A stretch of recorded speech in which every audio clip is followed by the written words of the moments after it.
Hello, hello, welcome back. Welcome back. Hello and happy Monday, marvelous Monday, and we're back. As you're joining in, please drop a comment so I know who's here with us and I can say hello, give you a shout out. It is Marvelous Monday, March 30th, 2020. This is our 11th day of remote learning. We've come so far. This is going to be the best week yet. It's our third week. Hi, Applegates. Lexi and Liam, I hope you are well. I'm happy you're here. I hope everyone tried to solve the problem of the day. Does everyone remember the problem of the day from last week? It was a trickier one. I gave us a challenge. Yes, happy Monday. It's Marvelous Monday. Hi, Brenda. Oh, Brenda's got top fan status. Check you out. I'm so happy you're here. Happy Marvelous Monday. Don't forget, if you missed the 9 a.m. session, you can go back and watch it still on our Facebook page, or you can check it out on our YouTube link. I usually have them up by the afternoon of that day.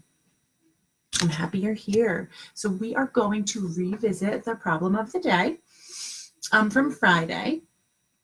And I want to get started, all right? So let's get started with the problem of the day. Juliana made 9 cupcakes. Miss Kavanaugh ate 2. JJ ate 4. How many cupcakes did Mr. Darrell eat? So we know how many Julie made. We know how many Miss Kavanaugh ate. We know how many JJ ate. But how many did Mr. Darrell eat? Well, she made 9. So let's start there with the 9. Are you ready? I'm going to scoot down to my board. All right, here we go. So Juliana made 9 cupcakes. Let's start by just making the 9 cupcakes. Easy peasy. 1, 2,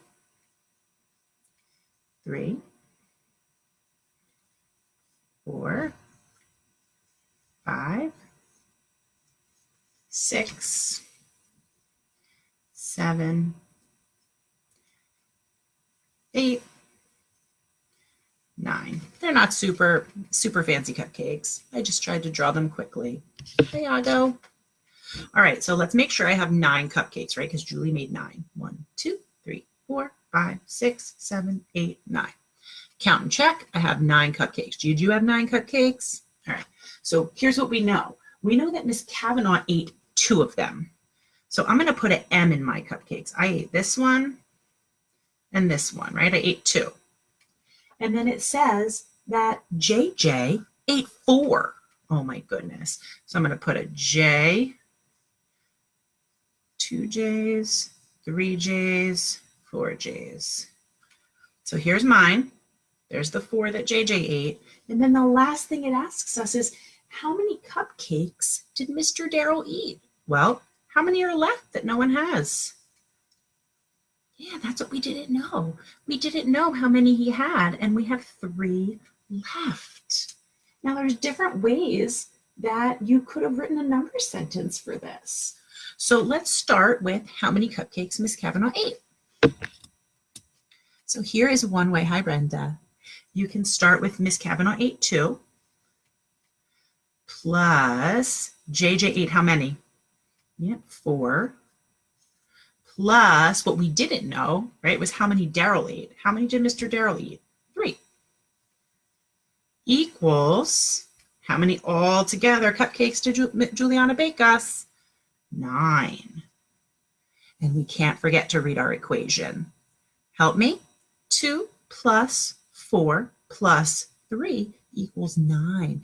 And we were working on this right before we came home and started remote learning, adding together 3 add-ins. We have 2 plus 4 plus 3. We added together 3 numbers instead of just 2, right? So we have Darrell's cupcakes, JJ's cupcakes, and Miss Kavanaugh's cupcakes. And we added them all up, we counted them up, and we figured out that we were right because Juliana baked 9. Good job. Keep sending me those problems. Are you ready to see the new problem? I'm excited to show you. I like problem of the day. Today's problem of the day, hi Christian, hi Ms. Naza. Today's problem of the day is about Ben. Ben collects 6 white rocks and 2 red rocks. How many rocks did Ben collect? Remember, make sure we understand what the problem's asking, and then we can show the problem either using pictures or with objects. And then when we're all done, we write that equation and read the equation to go with our problem. I can't wait to see your solutions. So that's tonight's problem of the day. Feel free to take a picture of your solutions and send it to me. I'd love to see your hard work. All right. I'm going to tilt this up a little bit because I have a special kind of story today for you.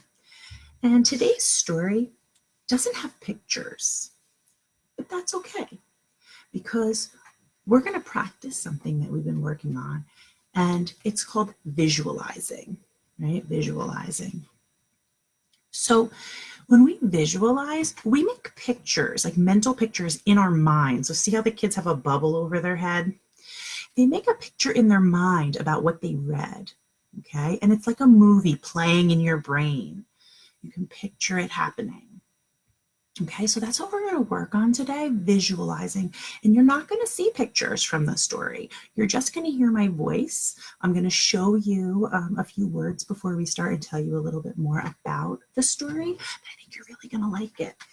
So we are going to visualize. So let's get started and talk about a couple important words. The first word I want you to know is a canyon. So a canyon is a deep, narrow valley with steep sides. Okay, the land goes down into a deep valley. Sometimes there's water that runs in the valley. That's a canyon. Can you say canyon? Okay, that's our first word. The next one, I think you know what it is because we were just talking about weather. Puddles.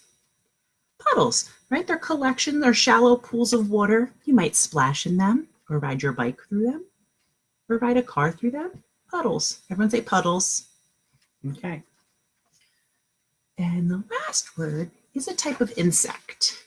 It's called a locust. Can you say locust? Good. So a locust is actually a type of grasshopper. Look. Here's a locust. He looks like a grasshopper, right? Yeah, locust. There are 2 main characters in our story today. A frog and a locust. Okay, I hope these little pictures will help you create your mind movie about what's happening in the story. Frog and a locust. Let me move these over here, and I'm going to actually aim my computer right at these things for you to see. Okay. So we have our frog and our locust. All right, so this story, Frog and Locust, is actually a folk tale, a Pueblo folk tale. It's from the southwestern United States. I think it's important that while we read today, that you are listening and creating pictures in our mind about what's happening in this story. So I want to remind you what a folk tale is. A folk tale is A folktale often explains events that are important to a group of people. So in this story, there's a type of Indians called the Pueblo Indians, and this is about a time when there was no rain, which this is a really serious time for them because Native Americans need rain so they could have food, okay? I'm sorry if you hear my dog barking. I think the kids are playing with my dog upstairs. So this is about a time where these people had no rain for their food. So while we're reading, remember, you're making that mind movie of what's happening in the story. Are you ready to hear about Frog and Locust? Frog and Locust, a Pueblo tale from the southwestern United States, retold by Joe Hayes. Once it didn't rain for a whole year. The grass turned brown and died. Trees and bushes lost their leaves. Now I'm going to stop and think here for a minute. I can imagine what it looked like with no rain for a whole year. The trees must have looked like sticks, and the ground must have looked brown and all dried up. In the canyon bottom, where a lively stream usually flowed, there was just a few puddles of water left. And every day, those puddles got smaller and smaller. Living at the edge of one puddle was a frog. The frog saw his puddle get smaller with each passing day, and he knew that if it didn't rain, the puddle would soon dry up and he would die. But the frog knew how to sing a rain song. So he sang to see if he could bring some rain. The frog croaked, "Rain, rain, rain." But his song wasn't loud enough to reach the top of the mountain. And that is where the rain god lived. The rain god couldn't hear the frog singing, and no rain came. Not far from the log's puddle was a bush, and living in that bush was a locust. The locust knew that if it didn't rain, he wouldn't live through the summer. So he clung to the bush, and the locust buzzed, "Rain, rain." But the song wasn't loud enough to reach the top of the mountain either. And when the locust saw that there were no clouds in the sky and it wasn't going to rain, he started to cry. The frog heard someone crying. So he hopped over there and he looked up and croaked, "What's the matter? What's the matter?" The locust told him, "If it doesn't rain, I'm going to die." When the frog heard that, he thought about how the same thing would happen to him if it didn't rain. So he started to cry too. Wah, wah. But then the locust got an idea. He thought, when one person works alone, he doesn't get much done. But when people work together, they can do a lot of work. So the locust said, "Frog, maybe we should sing together." The frog thought that was a good idea. So they added their songs together. Rain, rain, rain, rain. It still wasn't loud enough to go to the top of the mountain. And now I want to stop and think again right here. I think the problem is that the rain god can't hear the frog and locust song for rain. I think they'll have to get others to sing with them to make it even louder. Let's see. But it was loud enough to go to the next puddle up the canyon. And living over there was another frog.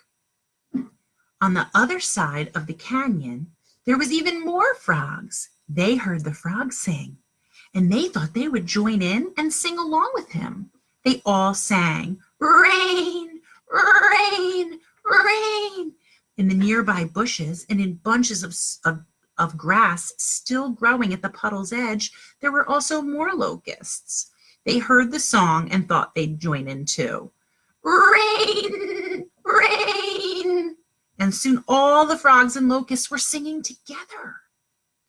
It was a really loud song. It went clear to the top of the mountain. The rain god heard the song. He climbed up to the center of the sky and gathered the dark clouds all around him. From the distant mountain, he made a cool wind begin to blow. Raindrops started to fall. Ooh, I was able to picture that in my mind. Those dark clouds gathering in the sky and the raindrops beginning to fall. I've seen storms like this before. Could you picture it? The rain fell faster and faster. It was a big storm. The canyon stream filled back up with water. The trees and bushes got new leaves. The whole land came to life again. And it was all because the frogs and locusts worked together. And that's why it is to this day that if one person's fields are dry and dying, he doesn't go off by himself and sing for rain, but all the people gather together. They dance with one heart, and with one voice they sing. And in that way, they can always bring the rain. How beautiful is that? there's really a beautiful message in this story. Did you hear about that? What these people do, these Native Americans do? When they come together, when someone has a problem, they all come together. So when their farm is dry, their land, they all come together with one voice and one heart. What a beautiful thing. I can make a text to world connection right now and think about what's happening in our world right now. People are coming together and helping each other so we can make people healthier and not get sick. And it's awesome. It's a beautiful, beautiful thing to see everyone working together. I love the message in this story. Were you able to make those mind movies, those visualizations of what was happening in the story as we read? I hope so. And what I want you to do today, I want you to retell the story in a picture for me. Just a picture. I want you to draw a picture to show how Frog and Locust work together in this story. All right? I can't wait to see your pictures of Frog and Locust. Let me remind you, these are my little pictures of Frog and Locust. There's Frog and Locust and how they work together. I can't wait to see your work. I'm so happy you joined us for today's story. Don't forget our problem of the day. I'm going to post it on our story on Facebook. Ben collects 6 white rocks and 2 red rocks. How many rocks did Ben collect? Can't wait to see those pictures and your number sentences. I hope you guys enjoy the rest of this marvelous Monday, March 30th, 2020. And don't forget that boys and girls, we're trying to be helpers in our homes this week, right? And I also want to remind you, if you haven't checked it out yet, my class, the Kinder Cavs kids, the everyday math games online, you can play them 1-player game or 2-player game, and they're really fun. And one of my favorites on there, if you want to check it out, is called Monster Squeeze. We played it as a whole group, but check it out, Monster Squeeze. So you can play with your mom or dad or brother or sister, or you can play by yourself against the computer. Works both ways. It's a lot of fun.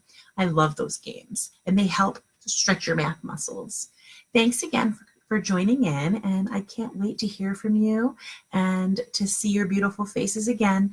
I will talk to you soon. I'll see you at 9 a.m. tomorrow morning, and have a great afternoon. Bye, everyone. Mwah, mwah.